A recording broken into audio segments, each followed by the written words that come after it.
The night shift at Cedar Creek Medical started at 11:47 p.m., and Ashley Cooper walked through the emergency department doors without a single complaint. The charge nurse, Diane, had tried to apologize, something about mandatory staffing, something about nobody wanting graveyard anymore, but Ashley had already nodded and accepted the assignment before the words left her mouth. This was the job. This was the post. And the ER was where they needed her to be. The fluorescent lights hummed their mechanical lullaby overhead, casting everything in a pale, shadowless white that made the hospital feel suspended between day and night, between life and something else entirely. The smell of antiseptic hung thick in the air, mixed with the fainter chemical edge of floor wax and, underneath it all, something metallic that no amount of cleaning could erase. Ashley moved through the corridors with the kind of stillness that made other nurses unconsciously step aside, the kind of movement that suggested she was always mapping exit lines and counting the distance between doorways. Her sneakers made no sound on the tile. 14 years of field work had taught her silence. 13 months undercover had taught her to be invisible while being seen. Room 347 was her assignment. She'd seen the chart in the system. Marcus Webb, Army Ranger, 42 years old, medically retired, classified medical records with security flags that should have told her to move on, to let someone else handle this one. Instead, she'd read the room assignment and felt something settle in her chest like a tactical gear clicking into place. She knocked twice, professional, quiet, and waited for permission to enter. The man in the bed didn't turn toward the sound. His eyes, what remained of them, stared at nothing. He'd been blind for 8 months now, according to the chart. Traumatic optic nerve damage from an IED blast near Surobi district, 63 kilometers northeast of Kabul. The coordinates matched something in her file, something classified, something that made the connections between them sit in her throat like a swallowed scream. Evening, Ranger Webb, Ashley said, her voice carefully pitched, professional, warm without being familiar, the voice of a nurse who was good at her job but not memorable. I'm Ashley. I'm your night nurse. Going to check your vitals real quick, if that's all right. He flinched when she touched his arm. Muscle memory. Every field hospital was the same when you were lying in it blind and broken, and his body remembered the chaos, the hands that weren't gentle because gentle didn't matter when the arterial bleed was catastrophic and the Chinook was still 40 minutes out. Ashley's hands didn't change their pressure. She'd learned long ago that adjusting your touch because someone flinched was a mistake. It told them you saw their fear, acknowledged their panic, made it bigger. Instead, she worked with the precision of someone who'd done this 10,000 times. Pulse ox clip on his left index finger. Blood pressure cuff on his right arm. Temperature probe under his tongue. All of it smooth, efficient, the choreography of someone who'd charted in combat support hospitals where the difference between hesitation and decision was the difference between a patient who made it home and one who didn't. His vitals were stable. BP 118/76. Heart rate 62. O2 saturation 98% on room air. She documented everything in the electronic health record with the kind of excessive precision that had become her signature, not just what was done, but how it was done. Timestamps to the minute, notation of patient response, differential observations that other nurses might have considered unnecessary but that she filed with the same care a sniper files wind speed and barometric pressure. It was during this documentation, sitting at the nurse's station with the chart open on the screen in front of her, that Ashley noticed Dr. Marcus Mercer watching her through the glass partition that separated the ER from the surgical consultation room. He was 51, silver-haired, built like someone who spent 40 minutes every morning on an expensive treadmill in an expensive home gym. His credentials were impeccable: Johns Hopkins for residency, Mayo Clinic fellowship, chief of surgery at Cedar Creek for the last 7 years. He had the kind of reputation that preceded him into rooms like a physical thing, heavy enough to displace air. Surgeons deferred to him. Hospital administration returned his calls within the hour. He had a waiting list of patients hoping for his services, and a reputation for outcomes that were genuinely excellent, which meant his arrogance was grounded in measurable reality rather than pure narcissism. What he didn't have was the thing Ashley carried like an invisible uniform. She felt his gaze like a targeting system coming online. Felt it the way she'd felt enemy eyes through rifle scopes in the Hindu Kush, that particular quality of attention that was about sizing up a threat rather than admiring the view. She kept her focus on the screen, her fingers moving with deliberate steadiness across the keyboard, and waited. He disappeared from her peripheral vision after 47 seconds. She counted.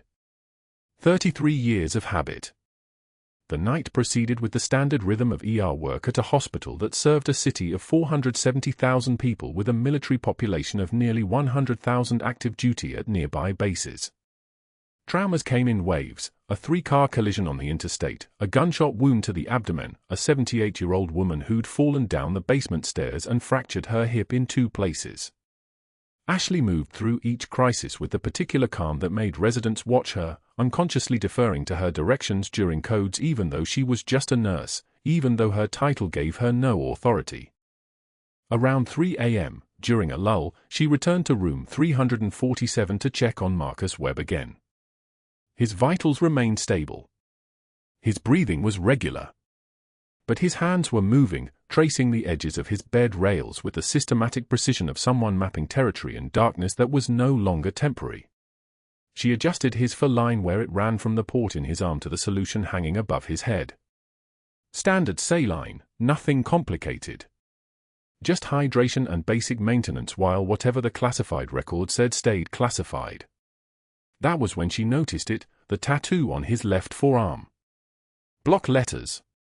Military font. Cooper. Below it, numbers that made her breath catch: 34.2173, 70.5565. The coordinates of Phi-Base Cooper, 8 kilometers northeast of Asadabad, where she'd extracted a wounded fire team under sustained fire while a dust storm rolled in from the west and the radio operator screamed coordinates until his voice gave out. She looked at his face. At the way his sightless eyes pointed toward nothing.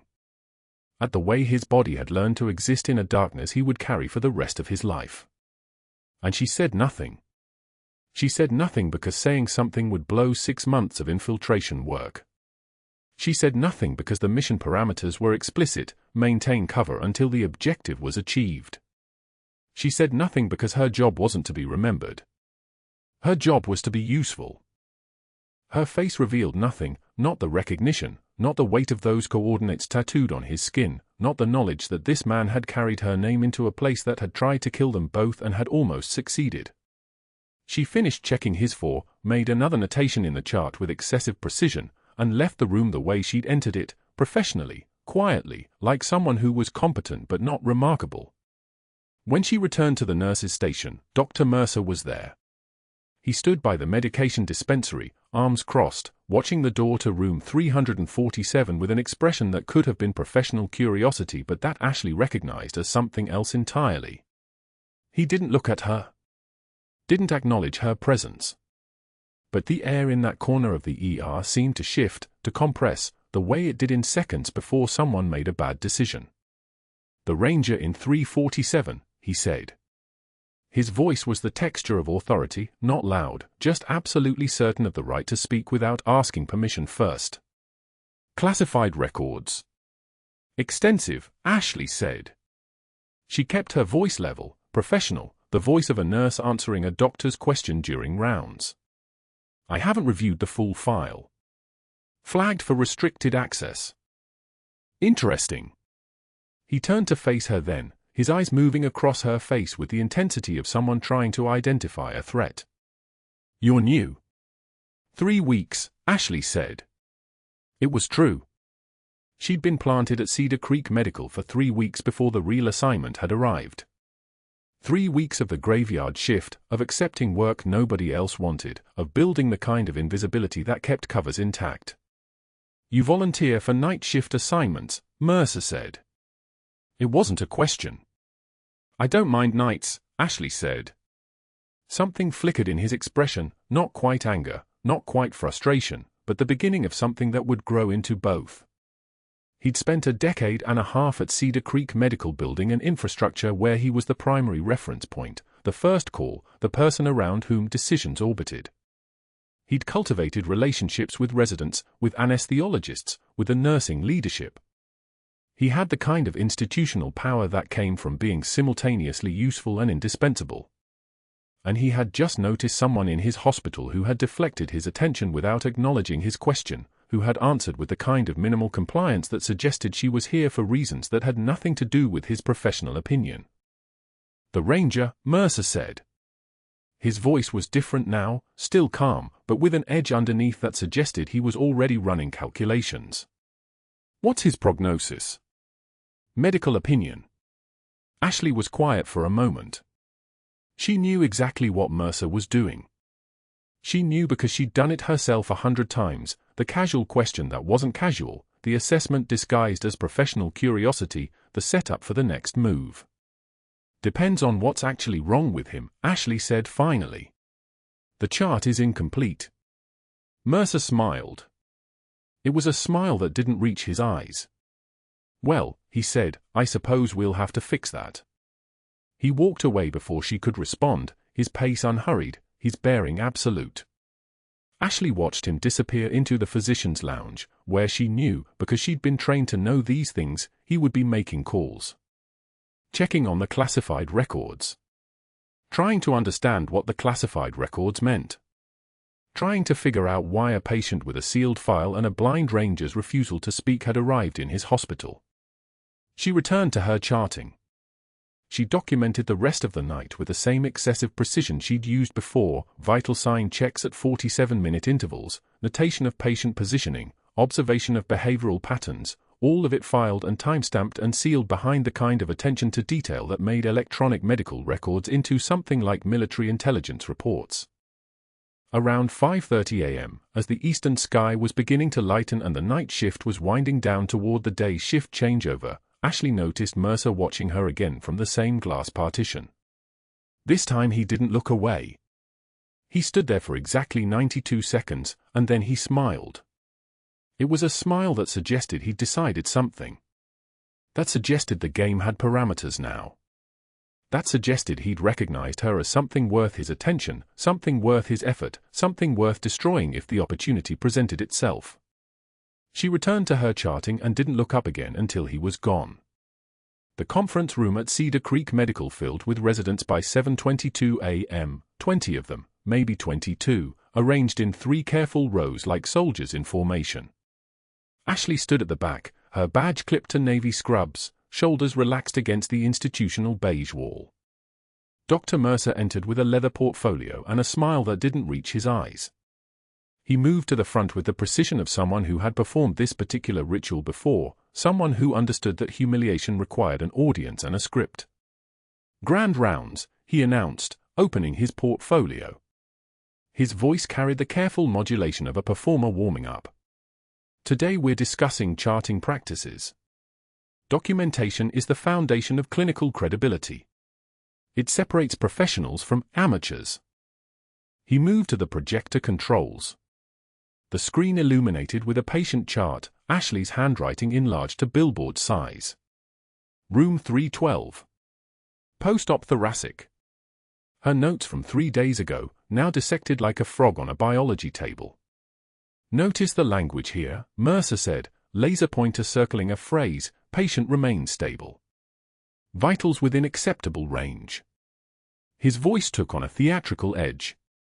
"What does acceptable range mean, exactly? This is vague. This is imprecise. This is what happens when nurses confuse intuition with clinical judgment." He glanced back, making sure Ashley could see him watching her. She didn't move. Her face was a closed door. "We call this the Florence Nightingale complex. When they forget their place in the care hierarchy." The residents shifted. Several turned to look at her. Their eyes carried the weight of doubt, the careful calculation of whether to side with rank or question authority. Mercer continued, methodical, building his case like a prosecutor with a week-long trial ahead of him. "Incomplete notation here. Vague assessment here. Recommendations inserted that fall outside scope of practice." He clicked through slides. Each one another piece of her work, another opportunity to carve. This is not clinical documentation. This is assumption masked as nursing observation. 8 minutes passed. Then 9. His voice never raised, never lost its professorial calm. That was the architecture of it. The absence of anger made it sharper. Mercer was performing competence, not rage. He was an educator pointing out deficiencies, not a man orchestrating a public execution. The residents bought it because they were trained to believe that authority and civility were the same thing. When he finished, 10 minutes to the second, he turned to face the room. His expression was one of weary disappointment, the look of someone forced to explain basic concepts to people who should already understand. This is why we maintain standards, residents. This is why we review. This is what substandard charting looks like. The room was silent. Not the silence of respect. The silence of someone holding their breath underwater, waiting for permission to surface. Ashley waited 3 seconds. Not moving, not breathing faster, not showing the tremor that lived in the space between her ribs. When she spoke, her voice had dropped an octave. It moved through the room like a tank idling in a garage, something that made the fluorescent light seem to hum louder by comparison. The patient in your slide is still alive because I caught your dosage error at 0300 hours, doctor. She let the word settle. 14-unit insulin instead of 1.4. Check the addendum timestamp. She turned and walked out. Not quickly. Not with anger. With the movement of someone completing a task and moving to the next objective. Behind her, residents scrambled for tablets, pulling up the chart, their fingers moving across screens as Dr. Mercer's face underwent a transformation, the careful arrangement of his features collapsing like a building with its supports removed. The silence that followed wasn't the silence of respect. It was the silence of a man understanding that he'd been outmaneuvered by someone he'd underestimated. Ashley didn't stop walking until she reached the supply closet. She shut the door and stood in the darkness between shelves of gauze and saline bags, her hand steady against the metal shelving. Her pulse was normal. Her breathing was controlled. The rage was there, had always been there, but it lived below the surface now, compressed and weaponized and patient. She'd spent 18 months learning patience. The next 72 hours were a masterclass in isolation. Word moved through Cedar Creek like a virus. The nurse had embarrassed Mercer. The nurse had contradicted him. The nurse had been right, which was somehow worse than being wrong. You could forgive someone for being wrong. You couldn't forgive someone for threatening the hierarchy. 2 days later, at 2:15 p.m. during shift change, Ashley approached the vending machine in the staff break room. Jenna was there, one of the nurses she'd trained for 18 weeks on proper full-line insertion, protocol documentation, the 1,000 small details that separated competent nurses from exceptional ones.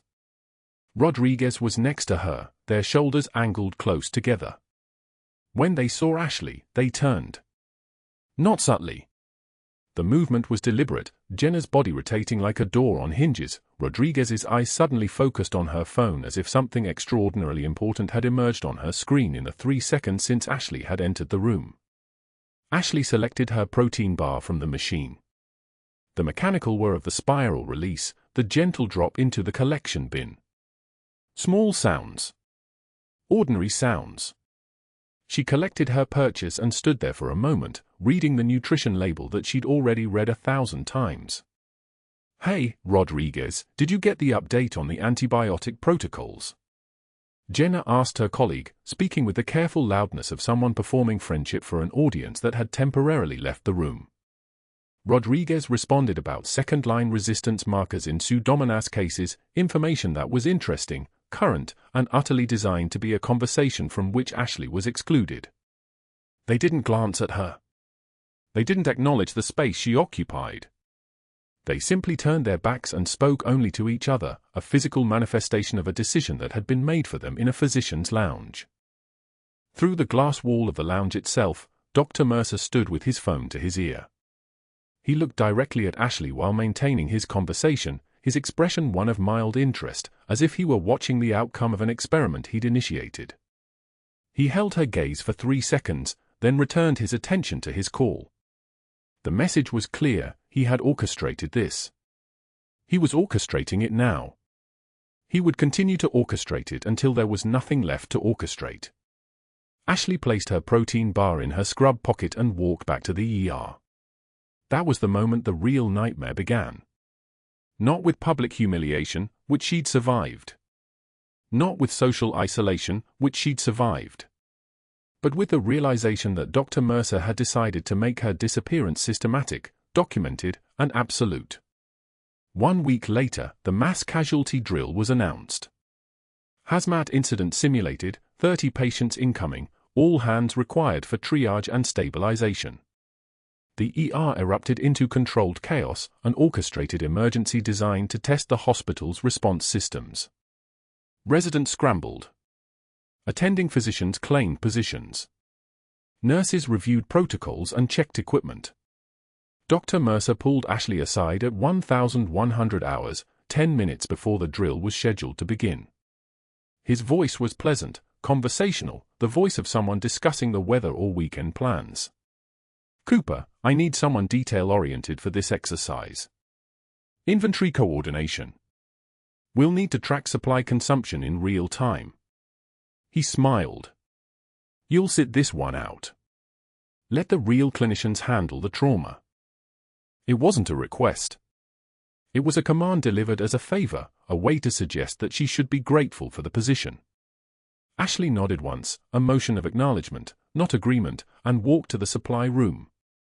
From 11:10 to 13:40 hours, she counted syringes. She logged bag volumes. She arranged prepackaged equipment in rows that were already arranged, organized systems that were already optimized. Through the small window in the supply room door, she could see the ER functioning in its emergency state, doctors moving, nurses executing procedures, the hospital's clinical machinery operating at full capacity. Every person but her. 40 minutes before the drill ended, Dr. Mercer appeared at the supply room door. He didn't knock. He simply opened it and stepped inside, his presence taking up a disproportionate amount of the small space. "You think you're special, Cooper?" His voice was lower now, private, the tone someone used when other people weren't supposed to hear. "You think that stare intimidates me? You're a nurse. Nurse. I could replace you with a competent CNA and no one would notice the difference." Ashley didn't respond immediately. She continued logging the inventory on her clipboard, her handwriting precise and even. The kind of handwriting that would hold up in a legal proceeding. When she finally looked up at him, her eyes were the color of a winter sky, not warm, not hostile, simply observing. "If I'm so replaceable, Doctor, why do you spend so much energy trying to convince everyone?" She returned her attention to the inventory. "Seems like you'd save time just replacing me." Mercer's jaw tightened. He opened his mouth, closed it, and walked out without responding. She heard his footsteps recede down the corridor, heard him already speaking to someone else about something unrelated, the performance resuming because an audience required constant feeding. Ashley finished logging supplies at 18:47 hours. When she stepped out of the supply room, the ER had returned to its normal operational state. Residual energy still crackled in the air, the chemical signature of controlled chaos slowly metabolizing back to routine. The nurses who had turned their backs at the vending machine were sitting in the break room, comparing notes on the drill performance. Neither looked up when she passed. Later that evening, in the privacy of her locker, Ashley changed out of her scrubs. She removed her badge, a color-coded ID that said nurse in professional sans serif font, with her name in smaller letters beneath. She hung it on her locker hook and pulled out her jacket. Inside the lining, where only she could see it, was a faded unit patch sewn with military precision, 75th Ranger Regiment. Tan background. Black lettering. A symbol of something that had nothing to do with nursing, everything to do with who she actually was. She touched it once, a motion so subtle that no camera could have captured it, and felt the weight of it, not the physical weight, which was negligible, but the operational weight. The weight of being two people in one body, of hiding one complete identity to maintain another. That was when she realized what Mercer had actually done. By isolating her, by removing her from clinical work, he'd inadvertently created the perfect conditions for her to begin working the actual mission, finding out exactly why 20 doctors had refused a routine procedure that should have been routine. Finding out why those refusals were so coordinated, so deliberate, so orchestrated along the same architectural lines that Mercer was using to orchestrate her own destruction. Except she had resources he didn't know about. And time was running out for both of them. The phone call started on a Tuesday morning. 20 ophthalmologists within a 200-mile radius of Colorado Springs, each one carefully selected by Dr. Mercer himself. Each one receiving the same message delivered in his voice, measured and authoritative, the voice of a man who had spent 15 years building alliances with people who owed him things. Marcus Webb, Mercer would say, his tone shifting downward with concern that sounded genuine. 28-year-old Ranger, bilateral ocular trauma from explosive detonation in the Hindu Kush region. The experimental corneal implant protocol he's asking about, it's career suicide, frankly. Malpractice bait waiting to happen. I'm calling as a professional courtesy, one physician to another. You don't want this case. By Friday, all 20 had declined. Not rejected, declined. The difference mattered. A rejection could be appealed. A decline from a specialist who'd never even examined the patient could not. Ashley heard the update secondhand, the way she heard everything now, standing in the supply room, folding compression stockings while 2 residents discussed the phone tree Mercer had activated. He called Bugman in Denver, one of them said. Bugman's the leading expert in experimental corneal reconstruction in the region. Even he said no. When Mercer gets involved, doors stay closed.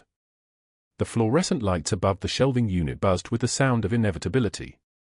Ashley's hands kept folding, kept stacking, kept moving as if the outside world wasn't collapsing around the man in room 347. The truth was more complicated than a phone tree.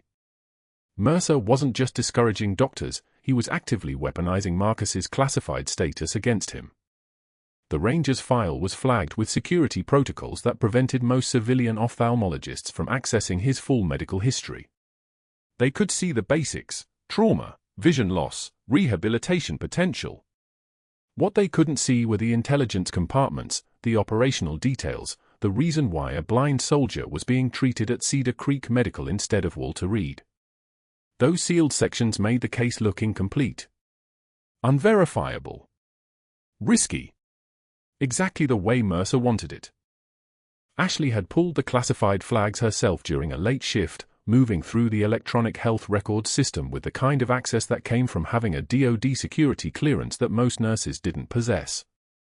She'd seen the redactions, the barriers, the deliberate opacity Mercer had orchestrated. Marcus was a ghost file wearing a patient's name. No civilian doctor would touch him when they couldn't see the entire picture. That was the genius of Mercer's sabotage. It looked like medical prudence. It looked like protecting the patient. It was actually a cage made of bureaucracy and professional fear. But that wasn't the worst part. What happened next came on a Wednesday afternoon during Marcus's routine post-trauma evaluation.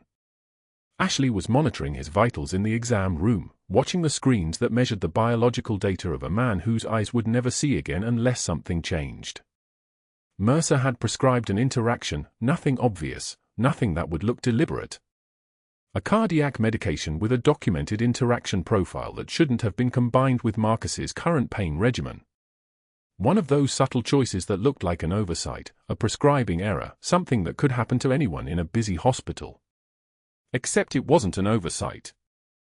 Marcus's heart rhythm destabilized at 2:11 p.m. Ashley watched the monitor screen shift from sinus rhythm to ventricular fibrillation, the heart quivering uselessly, unable to pump blood. The electrical chaos that meant death was 20 seconds away. The attending physician was in clinic. The code team was 3 floors down. The crash cart was 15 feet from the exam room door, and Marcus's brain was already suffocating in his skull. She didn't hesitate. She didn't call out for help first. Her hands were already moving, muscle memory taking over the way it always did when death showed up in her line of sight. The scalpel from the crash cart supply drawer was cold and sharp against her palm. Fourth intercostal space, between the ribs. She found the landmarks by feel, by the anatomy she'd learned in places where textbooks didn't exist and second chances didn't either. The incision went clean. Tissue gave way. Blood, warm and copper-scented, the smell that meant she was committed now, the smell of no turning back. Her fingers found the pericardium, the membrane around his heart, and opened it with the kind of precise violence that only training could provide. The heart itself was there, that fist-sized muscle, quivering and useless. She couldn't defibrillate it. Not here. Not with what was available. So she did what they'd taught her in the 160th SAW field surgical course, what she'd done twice in Kuna province and once in Kandahar. She compressed it manually. Her palm against the cardiac tissue, pushing blood through the chambers, forcing rhythm through sheer physical will. 1, 2, 3. The mechanical percussion that kept his brain alive until electricity could be restored. The monitor showed nothing. Then it showed a blip. Then it showed rhythm returning, weak at first, then stronger. Sinus. Beautiful, life-sustaining sinus rhythm. Her hand was still inside his chest when Dr. Sharma burst through the door, his face registering the scene in degrees of comprehension that moved from confusion to horror to something like awe. "Who taught you to?" Ashley's voice came out steady. "All business." ETA on crash team. Sharma didn't move. Didn't answer. He was staring at the blood, the precision of the incision, the absolute certainty in her posture. "Call them." "Now," she said, and this time her voice dropped an octave lower, and something in the hospital air shifted. This wasn't a nurse giving a suggestion. This was a command, and everyone in the room understood the difference. She extracted her hands when they arrived. Step back. Surrendered the case to the attending team and the machines they brought with them.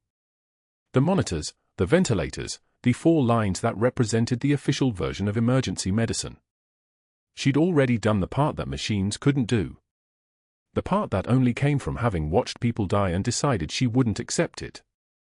Her scrubs were saturated with blood past the elbows.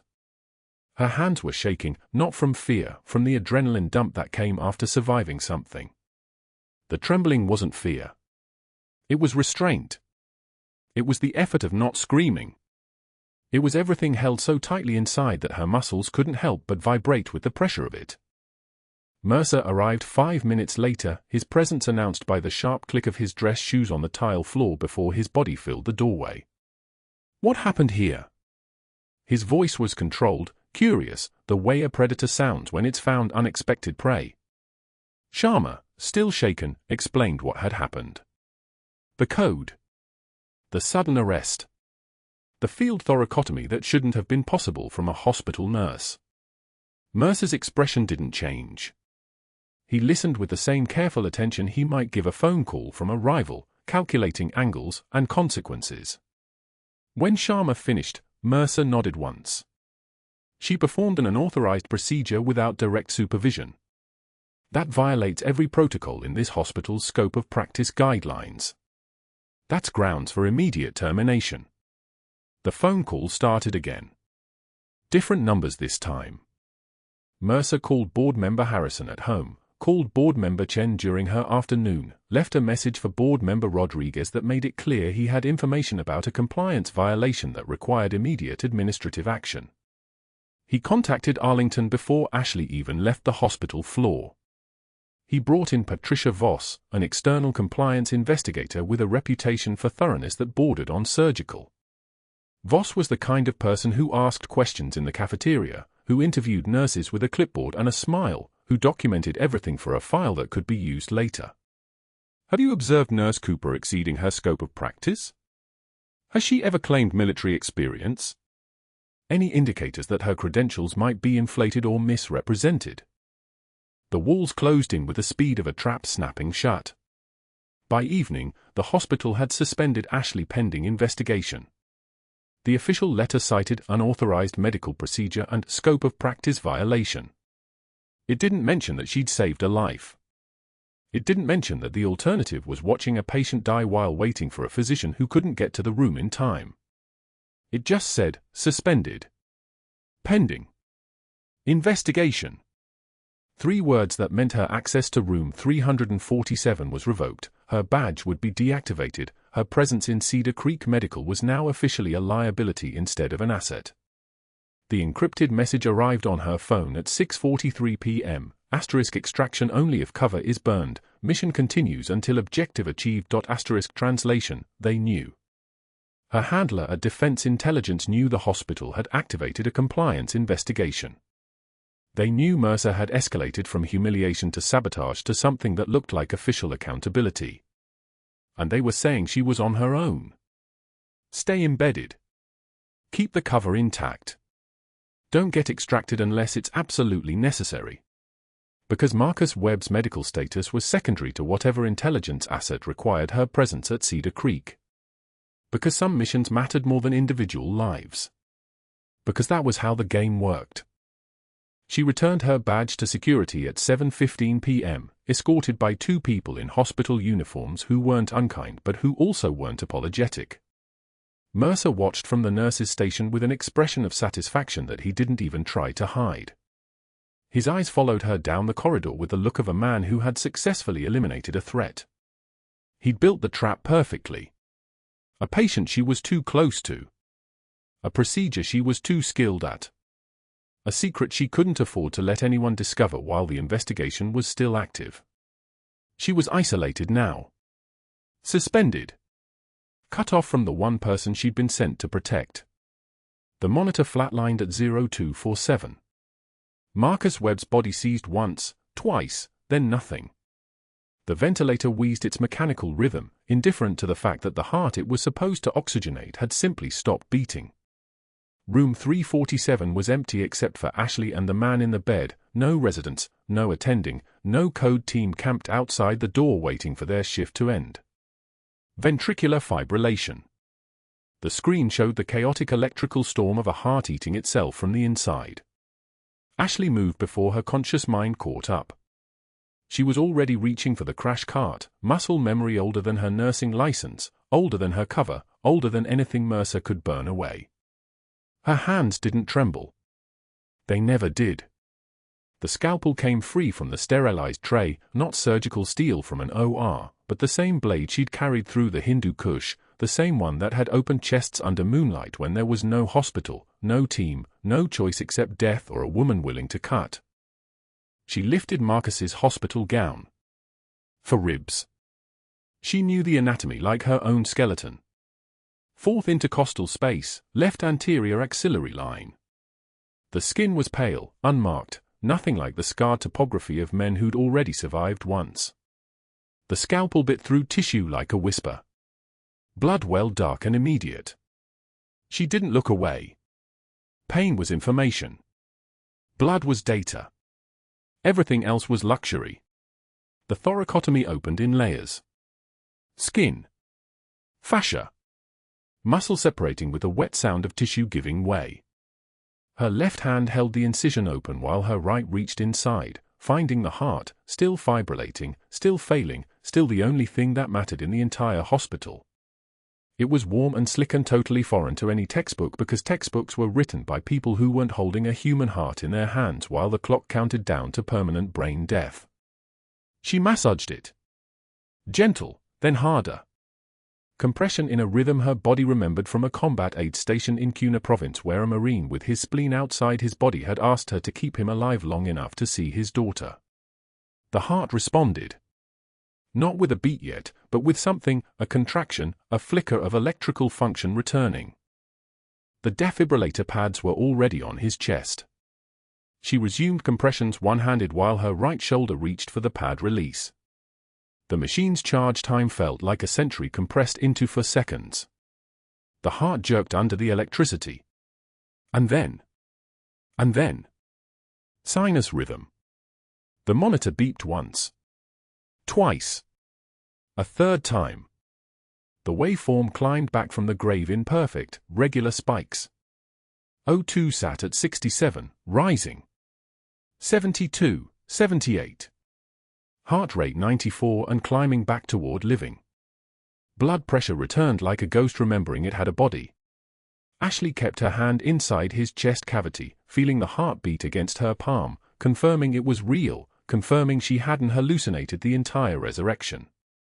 The code team burst through the door at 0251.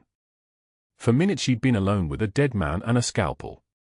Now there were residents, nurses, the attending from the ER who looked like she'd walked into a crime scene. Because it looked exactly like a crime scene, Ashley standing there with blood to her elbows, Marcus's chest open, the monitors screaming vitals that shouldn't exist. What the hell happened? The attending demanded. VFib. No witnessed arrest time. I initiated compressions, performed field thoracotomy, restored cardiac function at 0250. Ashley's voice was steady, clinical, utterly divorced from the fact that her hand was still cradling a beating human heart. Patient needs an OR. Now. Massive hemorrhage protocol, full trauma activation. Move. She stepped back. The residents moved into position like her authority was gravity. The attending didn't ask questions, just grabbed the chart and started barking orders. A nurse began drawing up medications. Another called OR with that particular urgency reserved for people who'd just come back from the dead. Marcus's eyes were still closed, his body moving on machines and adrenaline and the muscle memory of a heart that refused to stop fighting. The surgery happened without Ashley in the room. Because by the time Marcus disappeared into the operating suite, Mercer had already made his calls. The first one went to board member Richard Sterling at 0308. The second to Margaret Voss at 0312, an external compliance investigator with a reputation for finding exactly what her employers wanted her to find. The third to Arlington. Not the city, but the Pentagon liaison office, where Mercer asked for Ashley Cooper's employment verification with the kind of casual intensity that made the officer on the other end actually check, a small request that cascaded through federal systems and triggered exactly the alerts that shouldn't have been triggered. By 0600, when Marcus was still in surgery, Ashley's access badge had been deactivated. By 0700, Human Resources had sent a formal notice, suspended pending investigation into fraudulent credentials and scope of practice violations. By 0830, Voss had been assigned to her case with a preliminary file that Mercer had already helped construct, documented evidence of reckless medical decisions, unauthorized procedures, patient endangerment, all the words that meant termination and possible legal liability. Ashley didn't fight it. She turned in her badge at the main desk. Didn't ask about Marcus's condition. Didn't demand to know what Mercer had told the investigators. She just nodded, said I understand, and walked out of the administrative offices with the kind of calm that made even the HR director uncomfortable. But that calm didn't last past the staff locker room.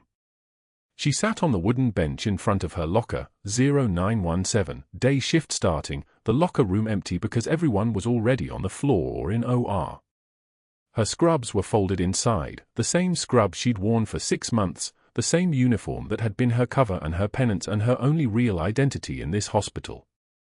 She took them out and folded them again with exact precision, creasing each edge with the kind of attention people reserved for origami or bomb disposal. Each fold was deliberate. Each crease exact. The scrubs went into the laundry cart, the same cart she'd emptied as punishment during Mercer's remedial training, back when he wanted to remind her of her place. Back when he didn't know her place was anywhere her country needed her to be. The cart squeaked slightly, the kind of small sound that carried in empty spaces. She heard every wheel rotation as she rolled it to the collection point. Her handler's message arrived at 0934. One line on a burner phone she'd kept taped under the sink in a break room bathroom, extraction only if cover is burned, mission continues until objective achieved. Translation, stay dark. Continue the operation. Marcus Webb was still the target. Still the reason. Everything else, her career, her reputation, her continued existence inside Cedar Creek, was secondary to whether that ranger got his sight back. Ashley went to the staff break room, locked the door, and sat in darkness for 18 minutes. Not crying. Not panicking. Just existing in the space between missions, between identities, between the woman who folded scrubs and the captain who'd once held 12 lives together with her hands. The fluorescent light overhead hummed like an insect trapped in amber. She didn't turn it on. At 11:07, Betty Santos, the older night supervisor, the one nurse who'd never participated in Mercer's orchestrated isolation, found her there. "You're really leaving?" Betty asked quietly. "I'm suspended," Ashley said. "That's all that matters." Betty closed the door behind her. "Mercer's been blocking veteran cases for 8 months. 3 transfers, 2 procedure denials. I documented it, but nobody listens to old nurses." She handed Ashley a folder, manila, unmarked. Inside were copies of Mercer's communications, emails, phone records, notes from conversations with board members and funding committees. Evidence of systematic obstruction. Evidence of a man who'd weaponized his position to prevent patients from getting help based on nothing but professional ego and classified records he couldn't control. "This might burn everything," Ashley said. "Some things are worth burning for," Betty replied. Ashley took the folder. She took it to a secure line in the hospital's Emergency Operations Center, a room designed for disaster coordination, which made it the least monitored space on campus. She photographed every page.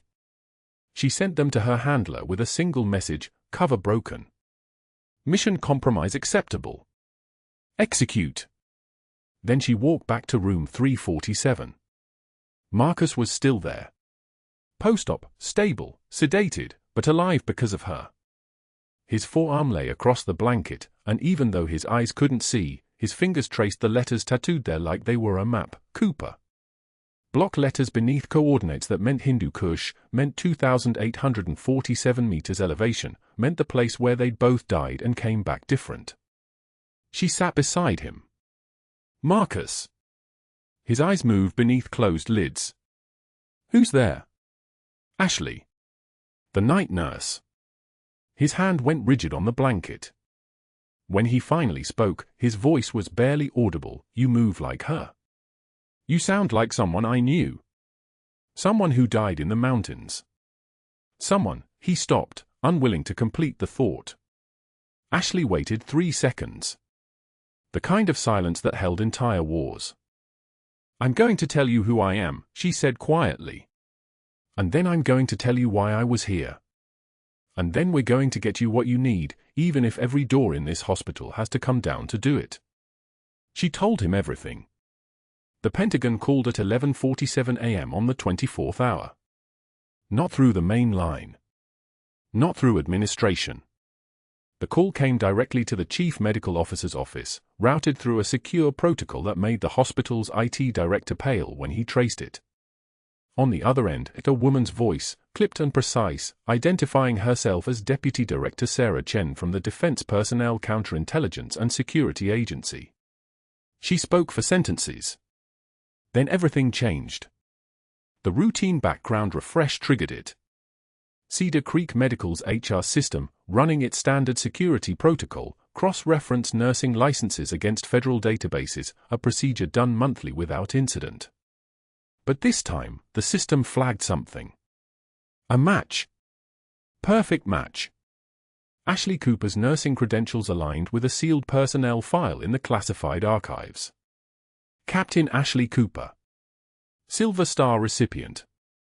Currently embedded under operational cover. The computer didn't know what to do with that contradiction, so it escalated. The escalation reached the Pentagon. And the Pentagon reached Cedar Creek. Within 90 minutes, the hospital's administrative wing looked like a command center. FBI agents, 2 of them, both wearing dark suits and expressions that suggested they'd seen worse things than one small hospital, moved through the building with the kind of efficiency that made security personnel step aside without question. They carried folders stamped classified. They didn't explain themselves. They didn't need to. Marcus Webb knew.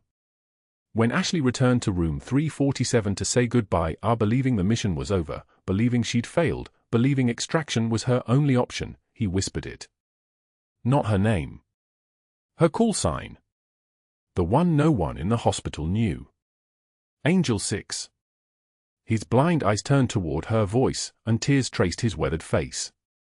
"You came back. After 3 years. You came back. Ashley's composure fractured for exactly 1 second. Then she knelt beside his bed, her hands steady as surgical instruments. I never left, Marcus. Not really. Just different uniform. He reached for her face, his fingers tracing the scar along her jawline, a scar from the Hindu Kush that no civilian nurse should carry.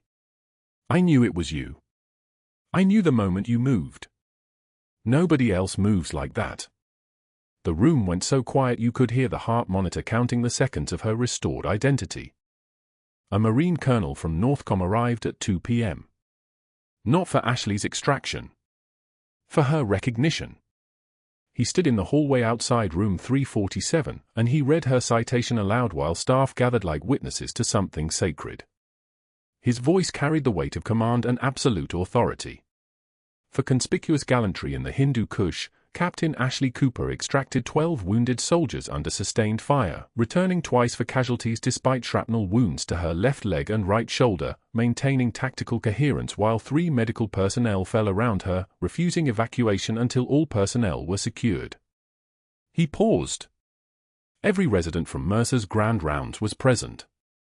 Every nurse who'd turned their back stood frozen. Silver Star. The Army doesn't give these lightly, people. And we don't embed them as night shift nurses by accident. The colonel's eyes found Ashley in the crowd. Welcome back to the surface, Captain. That's when Mercer emerged from his office. He shoved through the gathering with the desperation of a man watching his entire foundation crumble in real time. His voice came out strangled, almost manic. His decade of credentials suddenly felt like tissue paper. This is fraudulent. This is patient fraud, credential fraud, federal fraud. She doesn't have clearance to work in this facility. Security, remove her immediately. Now. He wheeled toward the FBI agents. This woman performed unauthorized procedures, violated HIPAA, contaminated patient records. One of the agents, a woman with gray eyes and a scar across her temple, simply shook her head. Dr. Mercer. You need to come with us. For what? I'm the chief of surgery. You have no authority here. I'll have the board attorney contact for accessing federal personnel systems without authorization. For falsifying medical records flagged under classified protocols.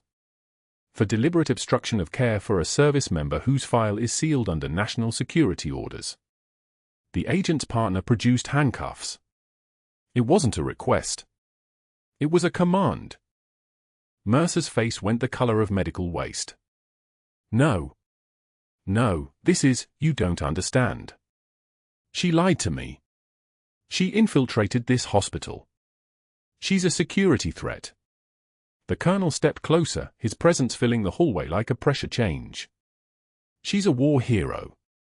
And you've been documented attempting to sabotage her care and her cover for 8 months. That's treason territory, Doctor. The FBI is actually being generous. The handcuffs closed around Mercer's wrists with a sound like reality snapping shut. They walked him out at 2:48 p.m. The walk took exactly 4 minutes and 37 seconds. Mercer's route passed every witness to his crimes. First, the ER staff who'd watched him perform his little theater of humiliation. Betty stood near the trauma bay doors, her arms crossed, her expression the clinical equivalent of a bullet wound. Next came the residents from Grand Rounds, 20 of them, standing in an informal line as if they'd been waiting. Dr. Sharma had his phone recording. Mercer tried to maintain dignity. This is a grave mistake. This will be appealed. I have attorneys, the agent kept walking. Then came the vending machines. The exact corridor where he'd orchestrated Ashley's isolation, where he'd stood and watched Jenna and Rodriguez turn their backs, where he'd made his calls to 20 ophthalmologists, each one a small murder of hope for a patient he'd never met. The nurses weren't there now, but the memory was. Mercer smelled it. His breathing became irregular. His jaw clenched so hard his teeth might have cracked. The elevator doors opened. The agent guided him inside with the kind of care you'd use with a psychiatric patient, present but untouchable. Mercer's voice cracked. My reputation. My career. I was promised, do you understand what I've built? 23 years. 23 years of our abuse of power, the agent said flatly. The doors began to close. Mercer surged forward, his voice becoming something that belonged in a different category of human sound entirely. You think she's better than me? She's a nurse. She was always going to be just a nurse. I have credentials. I have. The doors closed. His screaming continued for 2 more floors. The hospital's security systems picked it up. Someone would probably make a compilation video. Probably already had. The FBI investigator, a man named Voss with the build of someone who'd done military service himself, approached Ashley 30 minutes later. The corridor had begun to settle. The initial shock was transitioning into whispered speculation that would become hospital legend. 20 ophthalmologists, Voss said without preamble. Mercer personally called each one over a 14-day period. Recordings exist. He specifically targeted veterans with sealed service records. Told them the case was malpractice bait. Told them you were unsuitable. Told them the patient's classification made the case a federal liability. He paused.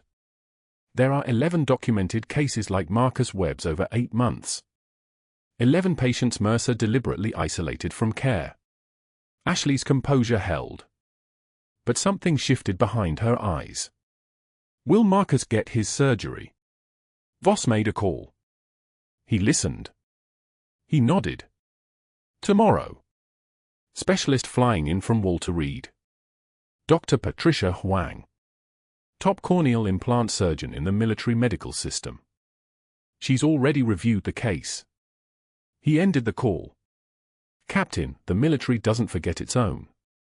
And neither do we. Betty found Ashley in the staff locker room 40 minutes later. The night supervisor moved with the caution of someone approaching a wild animal, which, Betty had now realized, was exactly what Ashley was. A trained predator wearing scrubs. You folded your scrubs like you were folding a flag, Betty said quietly. Ashley looked at her own empty locker. The scrubs were gone now, bagged by evidence collection. It was the hardest thing I've done in 6 months, Ashley replied. Her voice had changed. Lower. Harder. Harder than getting humiliated daily by that bastard. Betty asked. No. Ashley's jaw clenched. That was just noise. Folding those scrubs meant admitting I might fail the mission. That's different. Betty nodded. I've got something for you. She handed Ashley a folder. Inside, Marcus Webb's preoperative schedule. Surgery at 6 a.m. Recovery estimated at 72 hours. Sight restoration probability at 91%. Betty smiled. Welcome back, Captain. The colonel found her 10 minutes later. His uniform pressed with such precision it could have cut glass. His insignia catching the fluorescent light like a weapon. Your handler says the cover operation is classified as complete, he said. You're released from assignment effective immediately. He paused. You could take leave. Debrief. Rest. Ashley shook her head. I'd like to stay until after Marcus's surgery. If that's acceptable. The colonel's expression softened just fractionally. Captain, you just completed a 6-month covert operation while preventing corruption and saving lives. Take whatever time you need. He extended his hand. Ashley shook it. His grip was iron. Welcome home, Angel 6. She spent the night in the surgical waiting room, same as any family member. At 5:58 a.m., they came for Marcus Webb. He was calm now. Terrified and calm in equal measure, a combination only soldiers understand. I'm going to see you, he said as they wheeled him past.